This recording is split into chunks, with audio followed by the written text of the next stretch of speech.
रहतो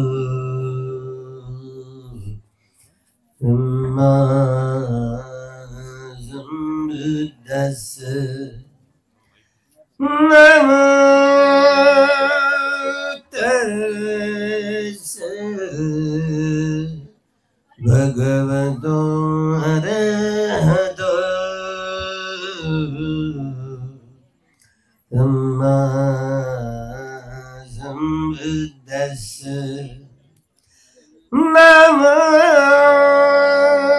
तस्से भगवतो अरहतो सम्मा सम्बुद्धस्य ये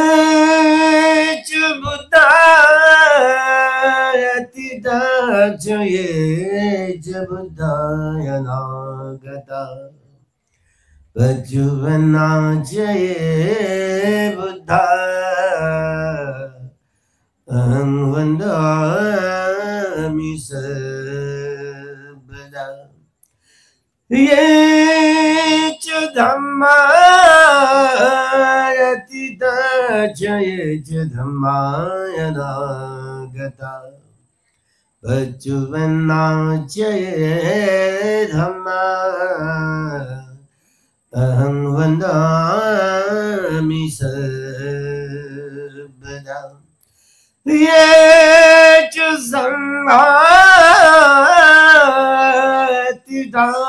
ये च संघाय नागता पजुवनाचये संघा अहं वन्दामि सर्वदा।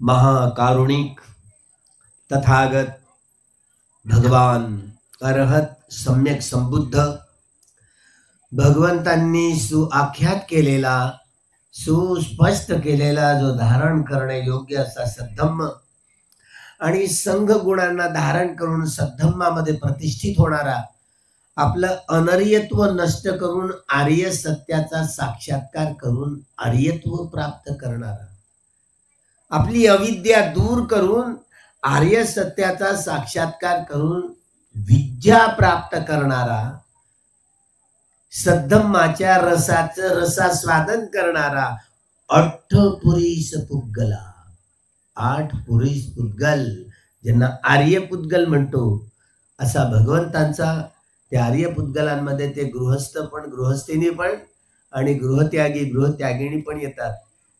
एक व्यक्ती जरी ज्याने आर्य सत्याचा साक्षात्कार केलेला असेल एक व्यक्ती तरी संघ गुण त्यांनी धारण करून एक व्यक्ती जरी असला तरी संघ म्हणून शोभा देतो।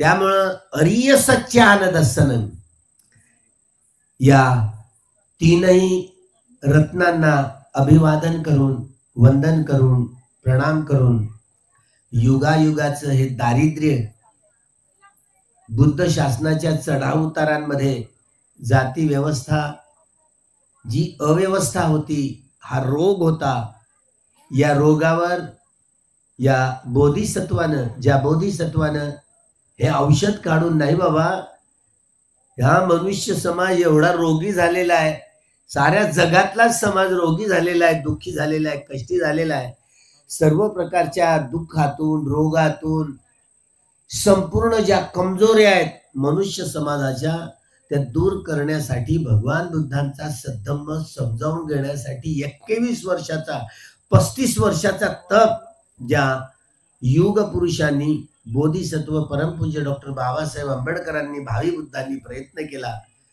त्या बोधिसत्वाला कोटी कोटी वंदन भावी बुद्धाला कोटी कोटी वंदन। या भाद्रपद पौर्णिमेच्या निमित्तानं भगवंताला जे सहज दान दिलं मधु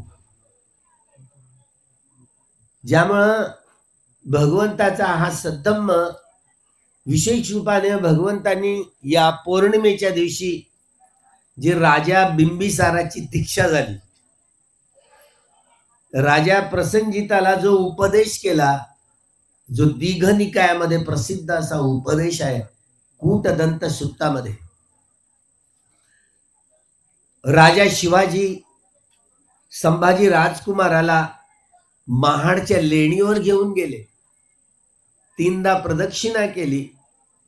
हे इकडे काचड किचड काहीतरी अक्षर दिसतात रे,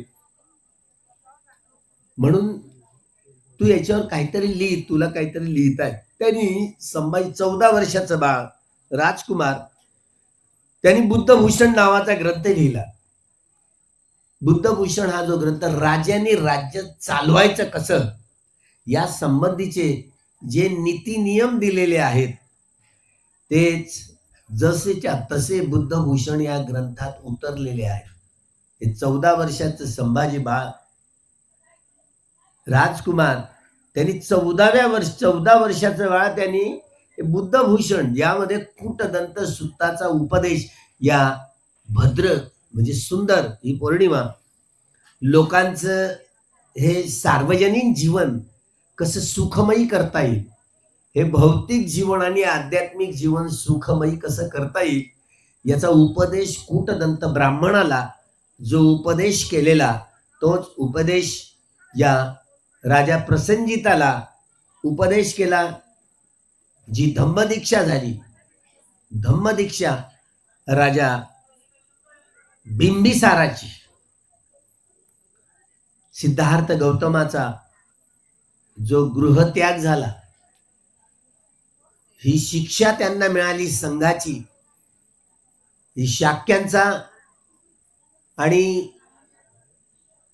कोलियांचा जो वाद, रोहिणी नदीचा वाद, त्या वादावरून बहुसंख्याक मत तर कोळी खरं होतं, पण कोळी विरोधात बोलणं म्हणजे शाक्याच्या संघाविरुद्ध बोलणं होतं. पण शेवटी सिद्धार्थ गौतम राजकुमार मार्ग काढताना इकडली 2 माणसं तिकडली 2 माणसं निवडायची आणि ते 4 जणांना मिळून 1 माणूस निवडायचा. अशा 5 माणसांचं एक शिष्टमंडळ नेमून त्यावर हा वाद विवाद सोडून टाकायचा, रक्तपात करायचा नाही. शेवटी सिद्धार्थ गौतमाचं सगळ्यांनी मान्य केलं, पण मात्र सिद्धार्थ गौतम परतले नाही.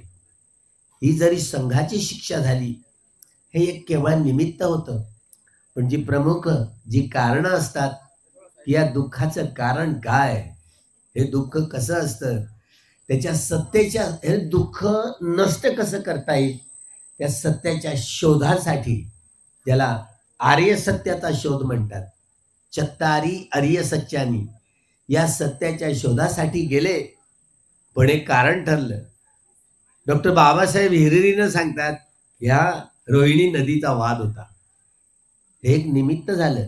पण जे जे बोधिसत्व बुद्धत्व प्राप्त करण्याच्या शेवटच्या महाबोधिसत्वाच्या जीवनामध्ये हे प्रामुख्यानं 4 कारणं असतातच. तेव्हा हे प्रमुख कारणं असतात, ज्या कारणांच्या आधारावर सिद्धार्थ गौतम आता ते मागे येत नाहीत. गृहत्याग केल्यानंतर छन्न त्याच्यावर टाकलेले सोनेरी सगळे कपडे, सोनं नाणं,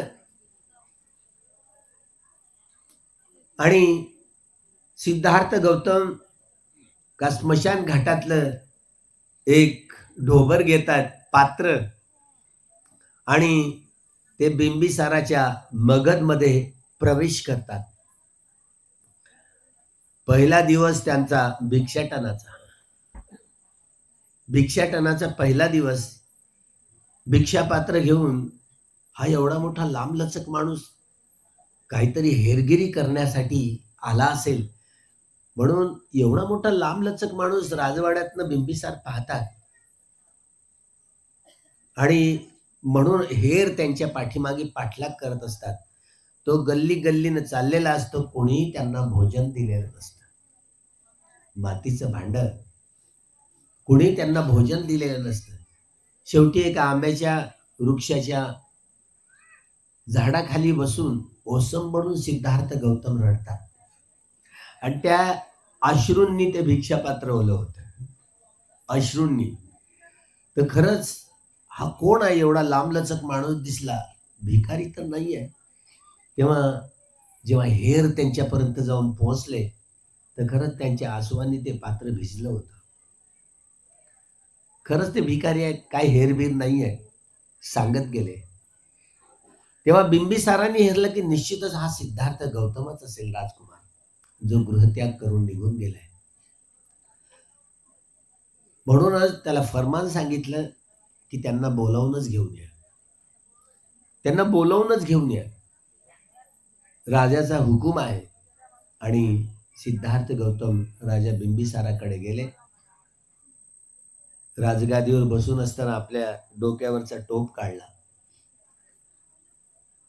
आणि शेरवान राजाचा कपडा बाजूला केला आणि त्याच्या जवळ गेले. राजकुमार सिद्धार्थ, आपणच आहात, मला खात्री आहे. आपल्याला हे कसं शोभतं? नाही नाही, मी अर्ध राज्य तुम्हाला देतो, अर्ध राज्य तुम्हाला देतो, पण तुम्ही गृहत्याग टाळा.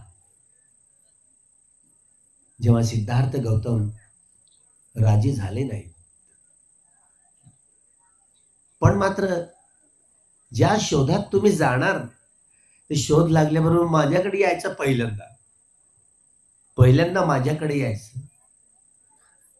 तेव्हा माझ्याकडे यायचं असं म्हटल्यानंतर तोच शब्द लक्षात राहिला आणि सिद्धार्थ गौतम जेव्हा बुद्धत्व प्राप्त झालं, तेव्हा या भाद्रपद पौर्णिमेला त्यांच्याकडे गेले आणि त्यांची ही धम्मदीक्षा झाली.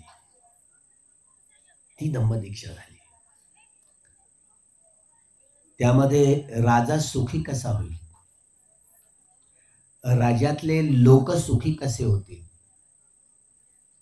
राजांनी राजधर्म कसा सांभाळायचा, राजांनी राज्य करायचं कसं, बिंबिसाराला उपदेश. याच पौर्णिमेला, भाद्रपद पौर्णिमेला राजा प्रसेनजिताला कूटदंत सूक्त, कूटदंत ब्राह्मण आहे, कूटदंत ब्राह्मणाला जो उपदेश केलाय, महाराज राजांनी राज्य चालवायचं कसं, राजांनी राज्यात चालवायचं कसं. भगवान बुद्ध म्हणतात की ही सगळी जमीन, छोटे जे काही उद्योग आहेत, सगळे उद्योग हे सगळे राज्याच्या अधीन करावे आणि सगळ्या लोकांच्या अन्न, वस्त्र, निवारा, शिक्षण आणि आरोग्य या मूलभूत गरजांची पूर्तता राजांनी करावी. डॉक्टर बाबासाहेब आंबेडकरांनी हा कूटदंतातला हा सूक्ताचा उपदेश संविधानाच्या 21 कलमामध्ये, संविधानाच्या 21 या कलमामध्ये, मिनिट्स बुकामध्ये गेल्यानंतर ही चर्चा आपल्याला मिळते की कुठलंही राजकीय दल सत्तेवर आलं तरी त्यांनी सगळ्या जमिनी आणि कारखान्यांचं, उद्योगांचं राष्ट्रीयकरण करायचं. सगळ्या लोकांचे अन्न, वस्त्र, निवारा, शिक्षण आणि आरोग्य या सगळ्या मूलभूत गरजांची पूर्तता राज्यांनी करायची. देवो वसतु कालेन सस्य संपत्ती हेतूच प्रीतो भवतु लोकोच राजा भवतु धम्मिको. राजा जर धार्मिक झाला तर प्रजेचं भौतिक जीवन, त्याची सजावट करता येईल. एवढंच नव्हे तर आध्यात्मिक जीवनाची सजावट करता येईल. हा दृष्टिकोन घेऊन हा मूलभूत अधिकारात प्रश्न कोंबला. पण बाबासाहेब अल्पमतात पडले आणि शेवटी सरकारी स्वस्त धान्याच्या दुकानातून या गोष्टी परिपूर्ण होतील का? होणार नाहीत. बाबासाहेब अल्पमतात पडले. या मूलभूत गरजांमध्ये, या अन्न, वस्त्र, निवारा, शिक्षण आणि आरोग्य, त्या सरकारी स्वस्त धान्य दुकानातून मिळतील का? हे मिळणार नाहीत.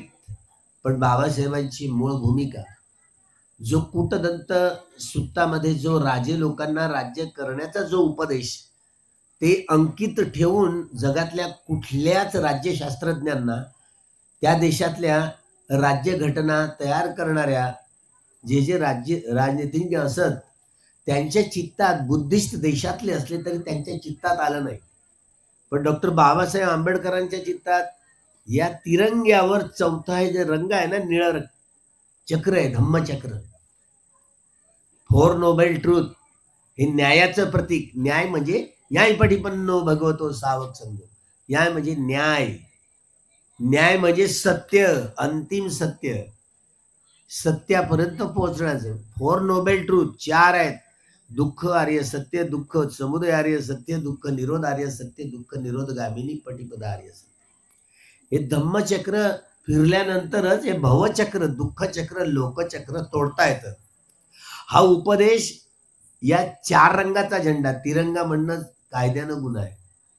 हा 4 रंगाचा आहे. फोर नोबेल ट्रूथ, आर्य सत्य 4 असतात. कधी नाही कधी या देशातल्या लोकांना हे दुःखचक्र, भवचक्र, लोकचक्र कसं तोडून हे मुक्तीचक्र फिरायला लागलं, धम्मचक्र फिरायला लागलं, तर देशाचं कल्याण होईल.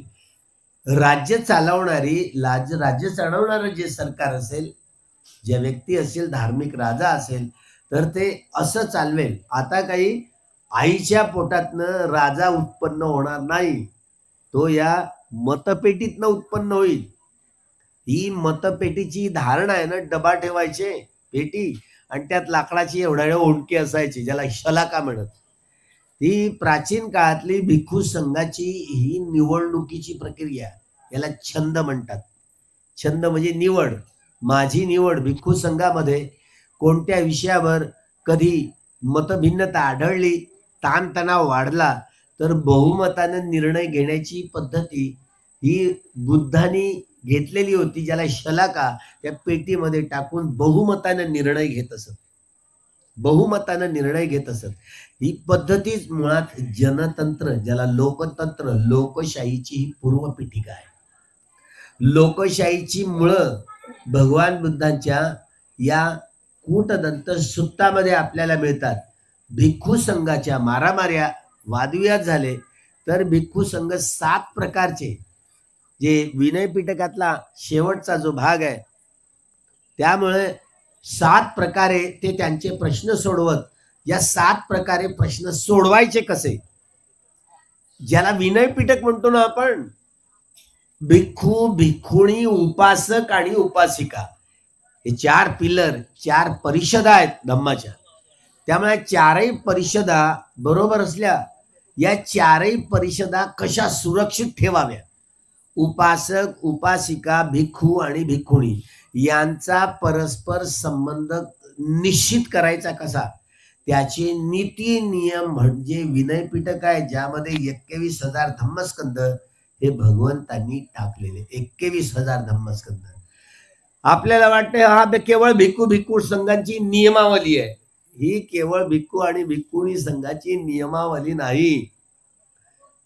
त्यांचे भिक्षूंचे 227 नियम आणि भिक्खुणींचे, भिक्खुणी संघाचे 311 नियम हे नियमावलीत आहे. पण त्यामध्ये उपासक, उपासिका, भिक्खू आणि भिक्खुणी यांचा जो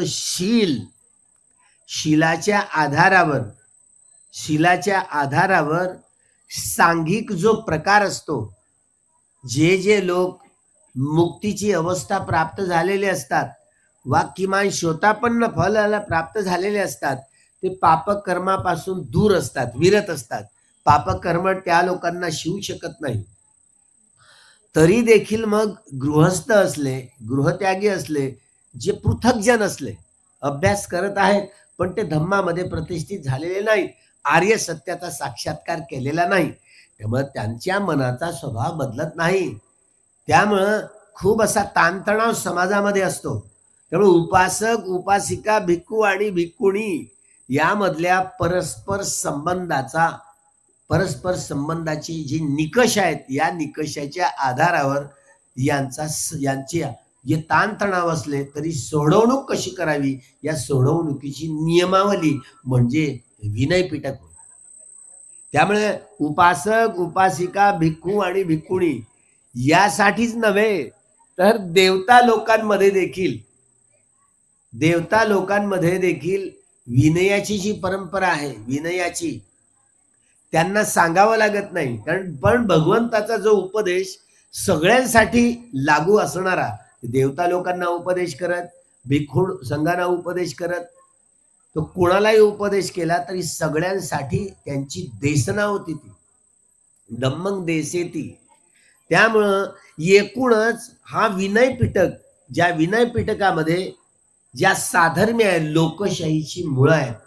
एक व्यक्ती दुसऱ्या व्यक्तीची कसा वागावा तो नेहमीच वीतरागी, वीतद्वेषी, वीतमोही होऊन त्याची वागणूक जर असली तर तो माणसाशी सारखा वागेल दुसऱ्या व्यक्तीशी. ज्यांनी आर्य सत्याचा साक्षात्कार केलेला आहे त्या व्यक्ती वागतात. तुम्ही आम्ही नाही बरं. तुम्ही आम्ही तेरी मेरीवर उठतो. कुणीही असू दे, ते हिंदू असोत की बौद्ध असोत की जैन असोत की शीख असोत की यहुदी असोत की ईसाई असोत, मुस्लिम असोत, ब्राह्मण असोत की ब्राह्मणेतर असोत, काळे की गोरे, या वंशाचे की त्या वंशाचे असू द्या, कुठलेही लोक असले तरी तेरी मेरीवर उठतो ना. 390 प्रकारच्या स्वभावाची आपण माणसं सगळे, रागमूलक, द्वेषमूलक, मोहमूलक, बुद्धिमूलक, भयमूलक, वितर्कमूलक स्वभावाचे आपण माणसं. आणि म्हणून आपण नेहमीच काय करतो, रागरंजित, द्वेषदूषित आणि मोह मोडीत होऊन कामं करतो काया वाचा मनाने. म्हणून दूषित परिणाम येतात. म्हणून भांडीकुंडी वाजत असतात प्रत्येकाच्या घरात. पण ज्यांनी आर्य सत्याचा साक्षात्कार केलेला आहे ते भांडीकुंडी वाजवणंच बंद होऊन जातं त्यांचं. माणूस बदलतो, समाज सुधारून तो बदलत नाही. गुलामी समाजाला सुधारून तो बदलत नाही. सरंजामी समाजाला सुधारून तो बदलत नाही. भांडवली समाजाला तो सुधारून बदलत नाही. त्याला कायमचा त्याला बदलावा लागतो. आणि ते उत्पादन साधनाशी निगडित असतं. हे बदलणं म्हणजे उत्पादन संबंधाशी निगडित असतं. आज घडीला जे कम्प्युटरचा विकास झाला, आधुनिक भांडवलशाहीमध्ये जे कामगार आणि भांडवलदार वर्गांचे हा वर्ग संघर्ष जो होत होता तो आपल्याला कसा दिसतो? कम्प्युटर युगामध्ये जसा मार्क्स म्हणत होता तसा दिसत नाही. जसा लेनिन म्हणत होते तसा दिसत नाही. डॉक्टर बाबासाहेब आंबेडकरांची दृष्टी ही एवढी व्यापक होती. ही व्यापक दृष्टी या कूटदंत सूक्तातून बाबासाहेब बोलले, द डिक्टॅटरशिप ऑफ प्रोलेटारिएट, सर्वहाराची तानाशाही, हुकुमशहा कुणी असो तो अन्याय करणाराच असतो. कारण त्यांचं मानस बदललेलं नसतं. ती व्यक्ती वीतरागी, वीतद्वेषी, वीतमोही होऊन कर्म करणारी नसते. जरी राजा प्रसेनजीत शोतापत्ती फळाला पोहोचले,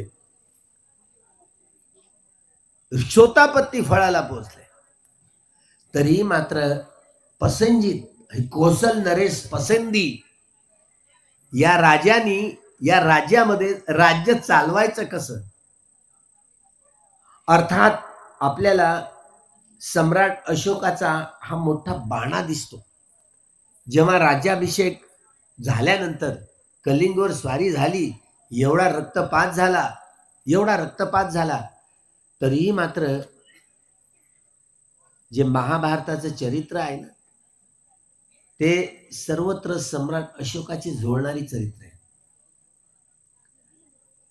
रामायणाचं चरित्र आहे ना, ते या युद्धाशी जोडलेलं चरित्र आहे. त्यामुळं सम्राट अशोकाच्या या मौर्य राजाच्या राजवटीनंतर रामायण महाभारत अस्तित्वात आले. त्याच्या अगोदर नाही. आपल्याला जरी सांगितलं गेलं तरी. आज मी जाऊन आलोय बिहारची राजधानी पाटलीपुत्र, जी जुनी आता पटना म्हणतात. जे मैदान आता गांधी मैदान त्याला नाव आहे. पुरातत्व खात्याच्या डायरीत ज्यात संस्कृतमध्ये ते रामायण असो, त्या रामायणामध्ये उल्लेख केलेला आहे. रावण, आता जे लंका म्हणतो ती लंका नाहीये. लंका ही खरी तीच होती जिला आता जी पटना म्हणतात, जी जाळून टाकली होती. त्यामुळं तिथे भिक्षूंच्या ज्या कत्तली झाल्या, ते नगरी शहरचं शहर जाळून टाकलं. आणि तिथे अशोक वनामध्ये सीता होती असं म्हटलं जातं ना. ते वर्णनच तसं आहे. ते अशोक वन म्हणून पूर्वी होतं. ते अशोक वन होतं. त्यामुळं रामायणामध्ये हे जे संदर्भ आले, हा खरा राम बाबासाहेबांना दिसला. हा खरा राम, हा काल्पनिक राम, तो खरा राम तर पुष्यमित्र शुंग होते. खिलजीने आपल्याला हल्ले केले. हळूहळू पुरातत्व शास्त्रज्ञांचे आपले जे लोक पुढे येत आहेत, सरसावले आहेत, आणि त्यातनं हा मुस्लिम आक्रमक लोकांनी नालंदा जाळली नाही, मुस्लिम आक्रमक लोकांनी वैशाली जाळली नाही, हे मगध राज्य जाळलं नाही, तर पुष्यमित्र शुंगांनी जाळलं या निष्कर्षावर पोहोचले. म्हणजे खरं रामायण हेच घडलं. हा खरा राम म्हणजे कोण? पुष्यमित्र शुंग, ज्यांनीच या साकेत नगरीचं नाव बदलून अयोध्या केलं. साकेत नगरीचं नाव बदलून अयोध्या केलं. त्यामुळं असली लोक भुलून गेले आणि नकलीच्या पाठी लागले. सत्ता अशी वस्तू असते. या घडीमध्ये, या वेळेमध्ये डॉक्टर बाबासाहेब आंबेडकरांनी जे संविधान समितीमध्ये हा आग्रह धरला होता, पण बाबासाहेब अल्पमतात पडले. रिपब्लिकन पार्टीच्या घटनेमध्ये डॉक्टर बाबासाहेब आंबेडकरांनी हा मुद्दा कोरला. रिपब्लिकन पार्टी जर सत्तेवर आली तर या सगळ्या जमिनी आणि सगळे कारखाने हे राज्याच्या अधीन मालकीचे करून सगळ्या लोकांच्या अन्न, वस्त्र, निवारा, शिक्षण आणि आरोग्यांच्या या मूलभूत गरजांची पूर्तता केली जाईल. स्टेट सोशलिझम ही संकल्पना मी माझे गुरु भगवान बुद्ध यांचे पासून उचललेली आहे. हा राजा प्रसन्नजिताला हाच उपदेश या भाद्रपद पौर्णिमेला भगवान बुद्धांनी केला. हे खरं आहे की सम्राट अशोकाच्या कालखंडामध्ये राजाश्रय मिळाल्यामुळं तक्षशिला, नालंदा, विक्रमशिला इत्यादी हे 19 मोठे मोठे जे विश्वविद्यालय, त्या युनिव्हर्सिटीमध्ये देशाविदेशातले लोक इथे शिकायला यायचे.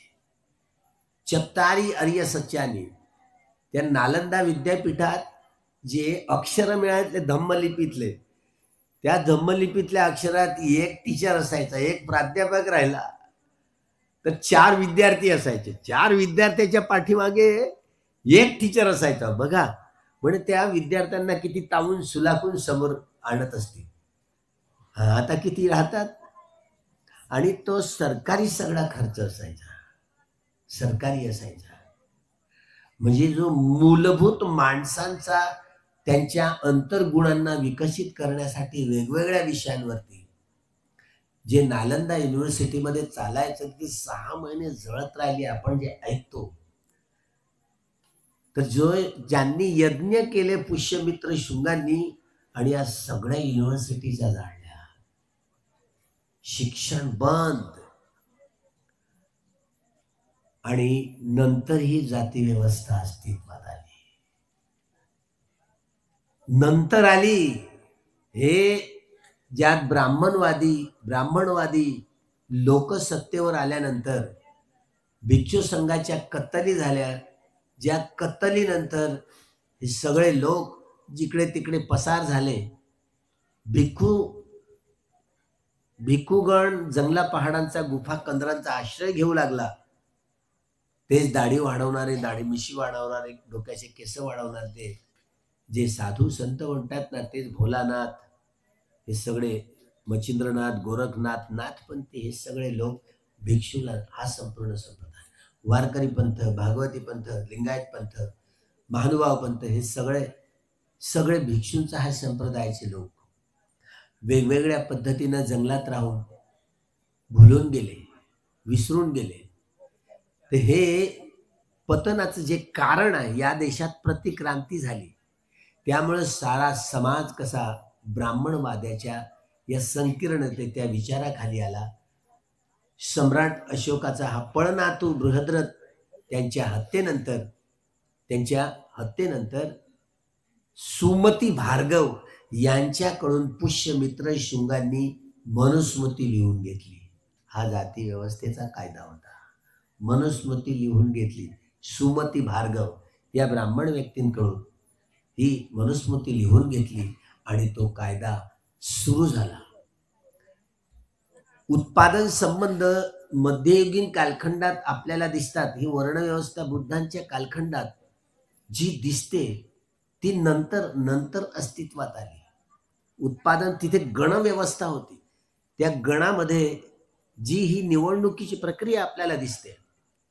तर प्रामुख्यानं सिद्धार्थ गौतम जेव्हा बुद्ध होता तेव्हा आर्य सत्याचा साक्षात्कार केल्यानंतर मनुष्य जीवन सजवण्याचं जे वैभव होतं त्यांना सजवता येतं.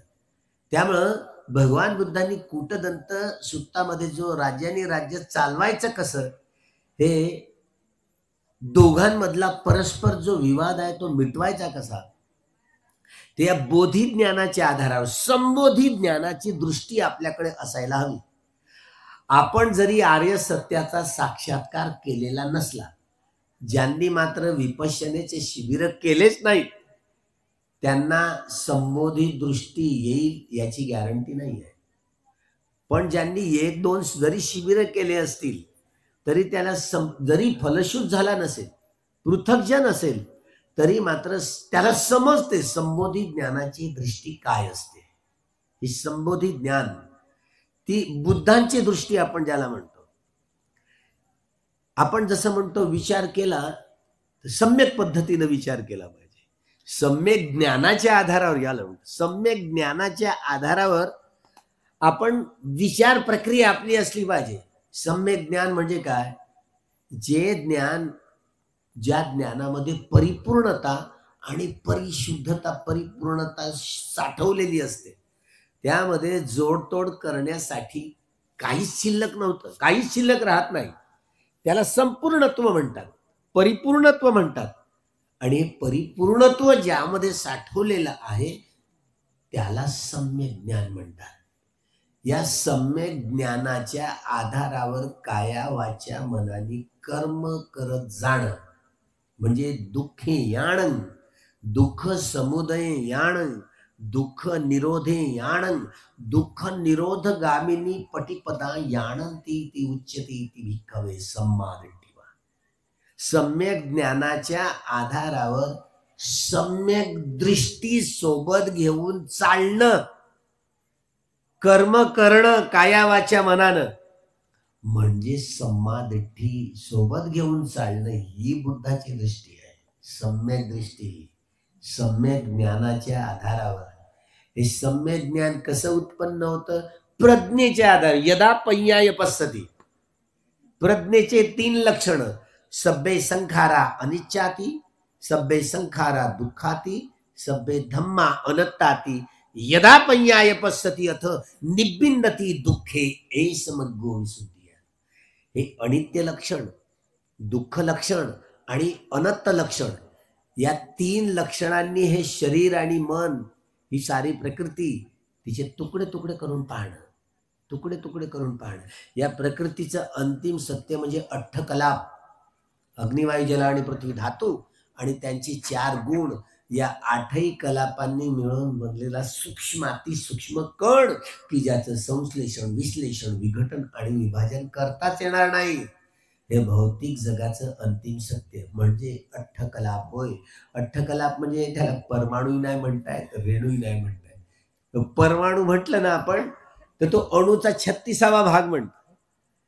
अजून अनेक तत्वज्ञ पुढे येतील, त्याची फोड करतील. जोपर्यंत मनुष्य अठ्ठकलापापर्यंत अठ्ठकलापाचं संशोधन करण्यापर्यंतची दृष्टी आपल्याला प्राप्त होणार नाही ना, तोपर्यंत अठ्ठकलाप काय आहे भगवंतांनी रेखांकित केलेला आहे, व्याख्यात केलेला आहे. अठ्ठकलाप म्हणजे काय?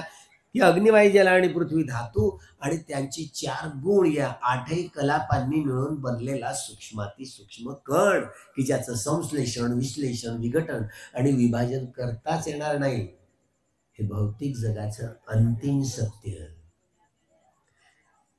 लोकोत्तर सत्य हे लोकीय सत्य आहे. लोकोत्तर सत्य उदयभयं ज्ञान हे अनित्य ज्ञान. जे जे उदय होणार आहे ते दुःख आहे, जे अनित्य आहे ते दुःख आहे. जे दुःख आहे ते कशाला? हे शरीर माझं, मी कुणाला मी म्हणू, माझं शरीर म्हणू, माझं मन म्हणू, काय हुकूमत चालते माझी, अनात्म आहे. हे तीनही लक्षणांनी निरखून पाहणं, त्याचे तुकडे तुकडे करून पाहणं म्हणजे प्रज्ञेने पाहणं. हे अनित्य लक्षण, दुःख लक्षण आणि अनंत लक्षणांनी वस्तू, व्यक्ती, स्थिती, रंग, रूप, आकृती याचे सारे तुकडे तुकडे करून पाहणे याला म्हणतात सम्यक ज्ञान. सम्यक ज्ञान. या सम्यक ज्ञानाच्या आधारावर विचार प्रक्रिया आपली असावी. म्हणजे कशी? हे केवळ ऐकीव ज्ञानाच्या आधारावर नाही किंवा चिंतनमय ज्ञानाच्या आधारावर नाही. ऐकीव ज्ञानाला आणि चिंतनमय ज्ञानाला सीमा असते. सीमा. प्रज्ञेला सीमा नसते, म्हणून प्रज्ञा ही लोकोत्तर निर्वाणापर्यंत घेऊन जाते. निब्बाणं परमं सुखं, हे श्रेष्ठतम सुख जे निब्बाण. वान म्हणजे तृष्णा आणि वाण निर्दालन करणं, उन्मूलन करणं, ज्यामुळं तृष्णेचा लवलेश नसतो. असं सुख की जे सुख कधी संपत नाही. न संपणाऱ्या सुखाचं नाव आहे निब्बाणं परमं सुख, श्रेष्ठतम सुख. हे प्रज्ञेच्या आधारावर जातं. त्यामुळं काम करताना, कृती करताना, काया वाचा मनाने आपण कृती करतो. ही कृती करताना सम्मा दृष्टी नेहमी सोबत असावी. आपण धम्मचक्र प्रवर्तन सूत्रात अरियो अठ्ठांगिको मग्गो, जसा हा सार आला, हाच तर मध्यम मार्ग आहे. काय असतं मध्यम मार्ग? हा काया क्लेशाचाही नाही किंवा भोगवादाचाही नाही. काया क्लेश किंवा भोगवाद हे अंत आहेत. मध्यम मार्ग. मध्यम मार्ग म्हणजे बोधी अंग धारण करणाराच हा मध्यम मार्ग आहे. म्हणून 4 सतीपठ्ठान याला मध्यम मार्गच म्हणतात. 4 इद्धिपाद यालाही मध्यम मार्ग म्हणतात. 4 सम्यक प्रधान त्यालाही मध्यम मार्ग म्हणतात. 5 बल हे मध्यम मार्गच आहे. 5 इंद्रिया तोही मध्यम मार्ग आहे. 7 भोजंग मध्यम मार्गच आहे. अरियो अठ्ठांगिको मग्गो हा देखील मध्यम मार्ग आहे. या मार्गाने चालायचं. सतीपठ्ठान, सम्मा पधाना, इद्धिपाद, सम्मा इद्धिपाद, पंच बलानी, पंच इंद्रियानी, सप्त भोजंगानी. सुरुवातीचे जे अंग आहेत या बोधी अंगाचे सुरुवात, ही सुरुवातच असिते, पीते, खाईते, साईते, संपजान कार्य होते. आता झोपल्यानंतर आपण काय जागृत राहत नाही. तुम्ही काय, मी काय. झोपल्यानंतर एकदा झोप आली रे आली, झोप म्हणजे माराच क्षेत्र आहे. मार आपलं काम करतो, तो चिंतन मनन करत राहत. अर्थात ज्यांनी जे सम्यक संबुद्ध झाले, पश्चेक बुद्ध झाले, अर्हत सत्व ज्यांना सावक बुद्ध म्हणतात, त्यांची झोप या रोगातून सुटका झालेली असते. ते संपूर्ण जागरूक असतात. असे जागरूक असतात. तुम्ही आम्ही जसे रात्री झोपायचं काम करतो, आज झोपायचं नाही. आज हे ऑपरेशन करायचं शरीराचं, मनाचं. हे ऑपरेशन करायचं. पौर्णिमा, अमावस्या आणि अष्टमीला हे मोठे मोठे ऑपरेशनचे दिवस असतात. महिन्याला कमीत कमी महिन्याला हे 4 दिवस उपोषताचे, पौर्णिमा, अमावस्या आणि अष्टमी. त्यामुळे उपोषताच्या दिवशी आपलं हे जीवन, उपोषत म्हणजे पवित्र दिवस, उपोषत दिवस, पवित्र दिवस. आपली ज्या ज्या खामी आहेत, कमजोर आहेत, दोष आहेत, कामतृष्णा आहेत, भवतृष्णा आहेत, विभवतृष्णा आहेत, या काढून टाकण्यासाठीचा उपोषताच्या दिवशी खूप मोठा प्रयत्न होतो. कशामुळं? हे अनित्य लक्षण, दुःख लक्षण आणि अनंत लक्षण या तीनही लक्षणांनी हे शरीर, हे मन याचं ऑपरेशन होत राहतं. नाना भयतो वा, नाना रोगतो वा, नाना उपद्रवतो वा सभ्य आरक्षण गणतो. नाना प्रकारच्या रोगातून, दुःखातून, भयातून, विकारातून, उपद्रवांपासून स्वतः माणसाची सुरक्षितता करून घेतो. हे सुरक्षितता घेण्यासाठी जो उपदेश आहे त्याला परित्राण, परित्त सुक्त. परित्त म्हणजे रक्षण. आपलं रक्षण आपण करायचं कसं, त्याचा उपदेश भगवंतांनी जो दिला. हा अभिधम्मामध्ये विशेष आहे, विशेष उपदेश आहे, जो या अनित्य लक्षण, दुःख लक्षण आणि अनंत लक्षणांनी हे शरीर याद्वारे या प्रज्ञेच्या तीनही लक्षणांना पाहणं म्हणजे सम्यक ज्ञान सोबत घेऊन जगणं होय. चालताना, बसताना, उठताना, निद्रा घेताना देखील जी काही कृती करत आहोत तो वेदनांचा उदय वे जाणत जाणत. बा आपण दुखलं तर उठताना असं म्हणतो, पहा वेदनांचा उदय वे पाहत पाहत ते पाहते चालते पहा कशी सजग आहे, काय जागरूक आहे. चालताना देखील वेदनांचा उदय, पाय टाकल्याबरोबर जनन जे काही संपूर्ण शरीरात वेदना उत्पन्न होतात ना, ते वेदना उदय, तो वेदनांचा उदय वे पाहत पाहत चालणं असंच नाही. ते डोळे असले पाहिजे, नाही तर खड्ड्यात पाय टाकला तर पडायला नाही. काय पाहत आहोत पण वेदनांचा उदय वे जाणत जाणत चालत आहोत. पाणी जरी पिताना घट घट बस तहान लागली, घट घट प्याले की जमले, बेहोशीतलं असतं पाणी पिणं.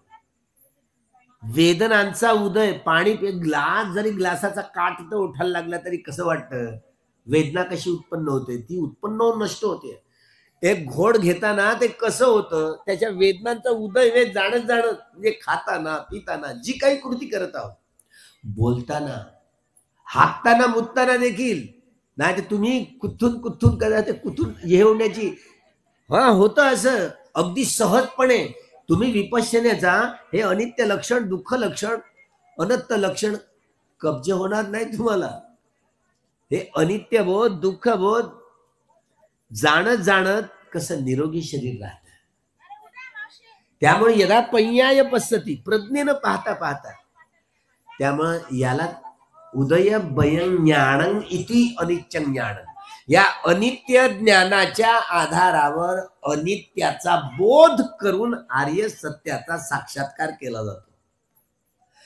दुःख ज्ञानाच्या आधारावर दुःखाचा बोध करून आर्य सत्याचा साक्षात्कार केला जातो. अनंत ज्ञानाच्या आधारावर अनंताचा बोध करून आर्य सत्याचा साक्षात्कार केला जातो. आपल्याला जरी साक्षात्कार करता आला नाही अजून, तरी मात्र हे प्रत्यक्ष व्यवहारात उदय वे जाणत जाणत कर्म करायची. हे होशात कधी श्वासावर लक्ष राहत नाही, प्रत्येक वेळेला श्वासावर लक्ष राहत नाही. पण वेदना अशी गोष्ट आहे, ही डॉक्टरीनच भगवंताची इथून सुरू होते. वेदना पच्चेया पय्या. श्वास देखील एक प्रकारची ती संवेदनाच असते. श्वास देखील संवेदनाच असते सूक्ष्म पाहिलं तर. त्यामुळे वेदना पच्चेया पय्या, वेदनांच्या आधारावर प्रज्ञेनं पाहणं म्हणजे अनित्य लक्षण, दुःख लक्षण, अनात्म लक्षण या लक्षणांनी पाहणं. तर ती वस्तू, व्यक्ती, स्थिती, रंग, रूप, आकृती यातलं आतलं बाहेरचं सगळं रहस्य आपण खोलून टाकू शकतो. हे ज्ञान, हे सम्यक ज्ञान. सम्यक ज्ञानाच्या आधारावरच विमुक्तीकडे आपण आपली पावलं नेऊ शकतो, विमुक्तीपर्यंत पोहोचू शकतो, मार्गदर्शक असला तर. राजा पशंदी जेव्हा ती व्यक्ती श्रोतापन्न झालेली, श्रोतापन्न, आता एक वेळ श्रोतापन्न झालेली व्यक्ती किती प्रगल्भ असते.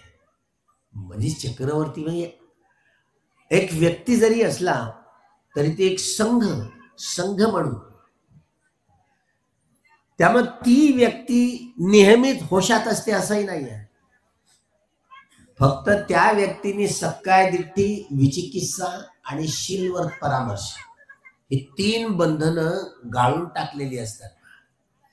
कारण धम्म म्हणजे पोरखेळ नव्हे, ही लढाई आहे, माराविरुद्धची लढाई आहे. किलेश मार, देवपुत्र मार, किलेश मार, खंड मार, अभिसंखारा मार, मच्छी मार. माराविरुद्धची प्रचंड युद्ध आहे, युद्ध.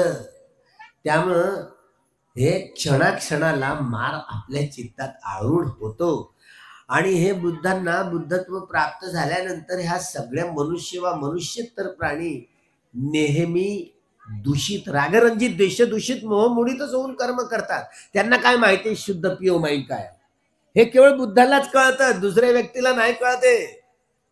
म्हणून सम्यक संबुद्ध एवढे श्रेष्ठ कोणीच नसतात ज्यांना आपण महापुरुष म्हणतो.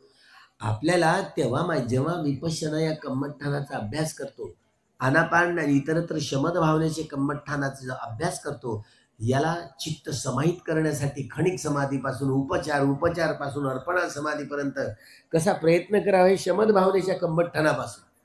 जेव्हा विपश्यना भावना करतो तेव्हा खऱ्या अर्थानं वेदनांचा उदय जाणणं, यथाभूत जाणणं म्हणजे हेच अनित्य ज्ञान होय. या अनित्य ज्ञानाच्या आधारावर वेदनांच्या उत्पत्तीपासून, वेदना कुठलीही असू दे, ती सुखा दुःख अधुक आहे, शारीरिक वेदना, सौमनस्या दौर्मनस्या चैतसिक वेदना, वेदनेच्या उत्पत्तीचा क्षण, वेदना जोपर्यंत राहतोय तो स्थितीचा क्षण आणि भंगत्वाचा क्षण, या तीन क्षणां मिळून, वेदनेच्या या तीनही क्षणां मिळून एक चित्तक्षण तयार होतो. चित्तक्षण तयार होतो. त्यामुळं एका चित्त क्षणासाठी हे चित्त एकाग्र झाले, याला खणिक समाधी म्हणतात. एका चित्त क्षणासाठी एक खणिक समाधी, एका क्षणासाठी चित्त समाहित होणं. वितर्क विचार प्रीती सुख एकाग्रता हे पाचही ध्यानाचे अंग एका ठिकाणी येतात. चित्त समाहित होतं. वेदना कळते, वेदनेच्या उत्पत्तीपासून वेळापर्यंतची प्रक्रिया आपल्याला पाहता आली. एका चित्त क्षणासाठी हे चित्त समाहित झालं, एकाग्र झालं. निरंतरता अभ्यासात असली त्याला उपचार समाधी म्हणतात. 5 मिनिटं, 10 मिनिटं, अर्धा तास, 1 तास, 2 तास, 5 दिवस इथपर्यंत. पण ज्या व्यक्ती 7-7 दिवस कंटिन्युटी जर असली तर निश्चितपणे ती अर्पणापर्यंत जाते. चित्त अजिबात ढळतच नाही, एकदम तसा खंबा गाळलेला आहे, अजिबात हालत नाही, अजिबात एकदम स्थित प्रज्ञता साठवलेली असते. याला समुच्छेद प्रहार म्हणतात, ज्या आधारावर अशा रीतीने ही शमत भावनेच्या कम्मठ्ठाणाची ही संपूर्ण अभ्यासाची प्रक्रिया आपल्याला कुशल चित्ताकडे घेऊन जाते. कुशल चित्ताची एकाग्रता म्हणजेच सम्यक समाधी, जे अनित्य लक्षण, दुःख लक्षण आणि अनंत लक्षणाचा अभ्यास केला जातो या समाधीच्या शिव समाधीसाठी, समाधी प्रज्ञेसाठी आणि प्रज्ञा विमुक्तीकडे नेणारी असते. त्यामुळे प्रज्ञेला तिला सीमा नसते. आपल्या ऐकीव वा चैतस या चिंतनमय ज्ञानाला ही सीमा असते, प्रज्ञेला सीमा नसते. हे तुकडे तुकडे पाहत पाहत करून कर्म करणं म्हणजे उदय वे, वेदनांचा उदय वे स्पष्टपणे, वेदनेच्या उत्पत्तीपासून वेयापर्यंतची सारी प्रक्रिया यथाभूत पाहणे, यथाभूत ज्ञान दर्शन, याला अनित्य ज्ञान म्हणतात. अरे वेदना कुठलीही असली, दुःखाचं क्षेत्र आहे.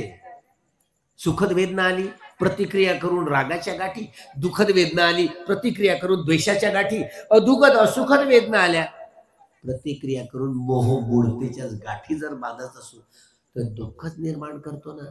हा दुःखाचा बोध आहे. अरे शरीर मी, माझं शरीर मी नाही, माझं नाही, कुठल्या अग्निवायू दिला आणि पृथ्वी धातूंच्या प्रधानता घेऊन आलेली संवेदना ती तर उत्पन्न होऊन नाश पावणारी, जिला मी म्हणू. हे तरंग आहे, अठ्ठकलापांचा तरंग आहे. कुणाला मी म्हणू, माझं शरीर म्हणू. कुठली वेदना असो, कुठली संज्ञा असो, कुठलाही संखार असो, कुठलंही विज्ञान असो, चक्षु विज्ञान की श्रोत्र विज्ञान, प्राण विज्ञान, जीवा विज्ञान, काय विज्ञान, मनोविज्ञान, ते उत्पन्न होऊन तेही तरंग बुदबुदे अठ्ठकलापांचा तरंग आहे, चित्त चैतसिकांचा तरंग आहे, तरंग. कुठल्या तरंगाला मी, याला अनंत ज्ञान म्हणतात. असा अनुभव करणं, एका क्षणासाठी याचा अनुभव करण्यासाठी मोठे मोठे लांब कोर्सेस करावे लागतात. किमान तो अनुभव तरी करता येतो अनंताचा. अशा रीतीने हे शरीर आणि मन याचे तुकडे तुकडे करून पाहणारी विद्या, जिला विपश्यना कम्मठ्ठाण म्हणतात, हे अनित्य लक्षण, दुःख लक्षण आणि अनात्म लक्षण, या लक्षणांनी पाहून या प्रज्ञेने पाहून हे शरीर आणि मनाचं हे सारं आतलं बाहेरचं सगळं क्षेत्र त्याची जाणकारी परिपूर्ण प्राप्त होते. तेव्हा हे सगळ्या प्राण्यांचं, मनुष्यांचं, सजीवांचं, निर्जीवांचं भगवंताची यालाच म्हणतात बुद्धांची दृष्टी. बुद्धांची दृष्टी ही सम्यक ज्ञानाच्या आधारावर सम्मानिष्ठी हे नेहमीच सोबत घेऊन कर्म करावं लागतं. ही संबोधी ज्ञानाची ज्ञान ही बोधी ही मिथ्या नाही, ती संबोधी आहे. म्हणून संबोधी ज्ञान सम्यक जी स्वतःमध्ये परिपूर्ण परिशुद्धता साठवलेली असते. त्यामुळे बोधी ज्ञान संबोधी ज्ञानाची दृष्टी म्हणजे वैज्ञानिक दृष्टी नव्हे, नाहीतर गडबड होईल इथे. आपल्या अनेक भिक्षूंमध्ये भिक्षुणींमध्ये उपासक उपासिकांमध्ये वैज्ञानिक दृष्टी म्हणजे सम्मादृष्टी, बुद्धांची दृष्टी नाही आहे. हे विज्ञान आहे ना, ते अनित्याचं क्षेत्र आहे. वैज्ञानिकाचे निष्कर्ष हे सातत्यानं बदलत असतात. पहा, हे लोकीय क्षेत्र आहे आणि लोकीय क्षेत्राचा स्वभाव उदयव्यय आहे, उत्पन्न नाश पावणं. त्यामुळे लोकीय क्षेत्रात वैज्ञानिकांनी जे नवनवे शोध केले आणि त्या शोधांमुळं परिपूर्णता अजूनही साठवलेली नाही आहे त्यामध्ये. आज वैज्ञानिकांचं एक मत, उद्या ते बदलेल. नवा वैज्ञानिक आला, नवी उपकरणं शोधतील, नवं मत साठवेल. नवं मत ते आपल्याला आत्मसात करावं लागेल. हे बदलणार आहे, हे बदलणार आहे. पण तथागताची ही दृष्टी ती हे अनित्य लोकीय क्षेत्रामध्ये हे अनित्य लक्षण, दुःख लक्षण, अनंत लक्षण या तीनही लक्षणांनी कर्म करणं, जाणत योग्य कर्म करणं हे सम्यक संबुद्ध, पश्चिम बुद्ध, अर्हत सत्व करू शकतात. अनागामी फळाला पोचलेली व्यक्ती काही क्षणासाठी, कारण त्याच्याही सगळ्या ज्या अत्तवाद जो असतो तो शिल्लक असतो. त्यामुळं त्याही व्यक्ती फारशा तृष्णाविहीनच असतात, बऱ्याच तृष्णाविहीन असतात. ज्या शोतापन्न असो, सकदगामी असो, त्या व्यक्ती अकुशल कर्म करत नसल्या, अकुशल कर्म त्यांना स्पर्श करत नसले तरी मात्र पूर्णपणे बेहोशी गेलेली नसते. ते पूर्णपणे बेहोशी त्या अर्हत सत्व, सावक बुद्ध, पश्चिम बुद्ध आणि सम्यक संबुद्धांमध्ये असते. ही संपूर्ण जागरूकता असते. पण पश्चिम बुद्धांमध्ये वा अर्हत सत्वांमध्ये जेवढं बल असतं, हे बोधी तर असते, ती बोधी, पण हे बोधी ज्ञान ज्यांनी अनुसंधान केलेलं असतं, अनुसंधान केलेलं असतं स्वप्रयत्नाने, ते सगळं वर्तमान, भूत आणि भविष्य तीनही कालखंडाची जाणकारी करणारे असतात. त्यांचं वेगळं दर्श बल तनुजंग बोधी चेती यंग नमामि. आपण म्हणतो चैत्यवंदना करताना ज्या अशोकवनामध्ये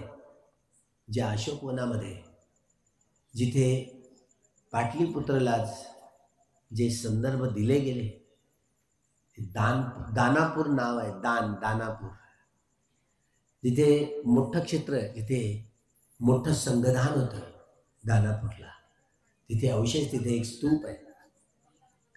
म्हणजे एवढं मोठं संगदान झालं होतं मागधमध्ये. त्यावरूनच त्या नगराला दानापूर पडलाय. पण आता लोक तर विसरून गेले ना, त्यामुळे त्या दानादी कर्म करण्यामध्ये जो पूर्णत्वाचा, संपूर्णत्वाकडे वाटचाल करणारे जे लोक, जे उपासक, जे निश्रय परिपूर्ण करणारे असतात, ज्यांचे चारही निश्रयांची परिपूर्ती करण्याचा हा संग्रह जो असतो परिपूर्ण झालेला असतो, 10ही पारमितांचे घडे भरलेले असतात, त्यांना आर्य सत्याचा साक्षात्कार करता येतो. या पौर्णिमेला राजा बिंबिसाराची आल्यानंतर जी दीक्षा झाली पण त्यांनी शोटापत्ती फळाला ते पोहोचले. पोहोचताना राजा, त्याचा जो राजकुमार पुत्र आहे, त्याला अजातशत्रू मला हा राज्यावर बसवेल की नाही ही शंका येत होती. म्हणून वडिलांनाच तुरुंगात टाकले नव्हे तर साखळदंड बांधले, कुठे पळून जाता कामा नये. बिंबिसाराची राणी त्याला भोजन बिजन घेऊन यायची. पुढे तर भोजन पण बंद केलं, सहज अंगाला लावून यायची. बिंबिसार असे चाटत होते बिंबिसार. तेव्हा पुढे तेही समजल्यानंतर तीक्ष्ण हत्यार घेतलं आणि चिरे मारले तळपायाला, चिरे. तरीही मात्र राजा बिंबिसाराच्या मनात अजातशत्रूंविषयी काहीच द्वेष नाही आहे. तो असं चालत चालत असतानाच चालतोय आणि चालत असताना रक्तबंबाळ रक्त, तरी मात्र या वेदनांचा उदय, सारं शरीर भंग झालं. हृदय वत्थूवर मन गेलं रे गेलं. हे सार हे शरीर मी आहे की नाही आहे, हलकं फुलकं जसं फुलपाखरू चाललेलं असं वाटायला. त्या दुःख वेदना कुठे गेल्या माहिती नाही. आणि पाहता पाहता पहिल्या असाच राहिला तो. पाहता पाहता पहिलं फळ त्याला प्राप्त झालं, राजा बिंबिसाराला. आता कुठे दिघनिकायामध्ये एक लांबलचक सुत्त आहे. त्या नागलोकांमध्ये त्यांनी जन्म घेतलेला आहे. राजा बिंबिसार हे तथागतांनी सांगितलेलं आहे. जनवसप त्याचं नाव आहे. जनवसप सुत्त दिघनिकायामध्ये. ते वाचा म्हणजे आपल्याला कळेल. तुम्हाला विश्वास कधी कधी होणार नाही, हे खरंच बुद्धाने सांगितलेलं आहे. कारण ते त्रिपिटकधारी हे सगळे लोक संगायनामध्ये सगळ्यांनी संगायन केले त्या सुत्ताचं. ते काय आम्ही काही जोडलेलं नाहीये, त्यामुळं अजूनही तुम्ही वाचल्यानंतर त्याच्यावर विश्वास बसणार नाही तुम्हाला. हे खरंच बिंबिसार मरण पावल्यानंतर त्यांनी त्या नागलोकांमध्ये जन्म, कुबेरंग उत्तरंग दिसंग म्हणतात, कुबेरंग उत्तरंग दिसंग, तिथे ते यक्ष लोकांमध्ये त्यांचा साठा आहे. यक्षलोक, कुबेर राजा म्हणून जनवसप सुत्तामध्ये हा भाग आलेला आहे. आपल्याला वाटतं असं कसं होऊ शकतं, ज्यात मधुपौर्णिमा म्हणून जे आपल्याला माहिती दिली असेल, हळूहळू जे वलय आपल्याला दिसतं, ज्यात अष्टपरिष्कारांसोबत ज्या वस्तू आहेत, त्या वस्तू भिक्खू संघाला दान देण्यातनं सम्यक आजीविकेचं हे जे शिखर गाठण्यासाठी, आपल्याला सम्यक आजीविका प्राप्त होण्यासाठी या दानातनं हे मूल्य स्थापित होतं, ज्या आधारावर आपल्या दानादी कर्म परिपूर्ण होऊन निश्रयांची परिपूर्ती करून आपल्याला आर्य सत्याचा साक्षात्कार करण्याचं बळ, याचा साठा संग्रहित केला जातो. तो साठा या भद्र पौर्णिमेच्या निमित्तानं हा परिपूर्ण हो. बुद्ध धर्म संघाच्या प्रभावानं आपलं सर्वांचं मंगल हो, सर्वांचं कल्याण हो, सर्वांचं भलं.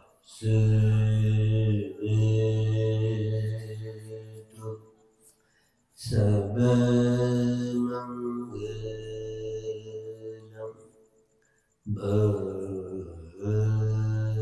भवतु, सबमंगलम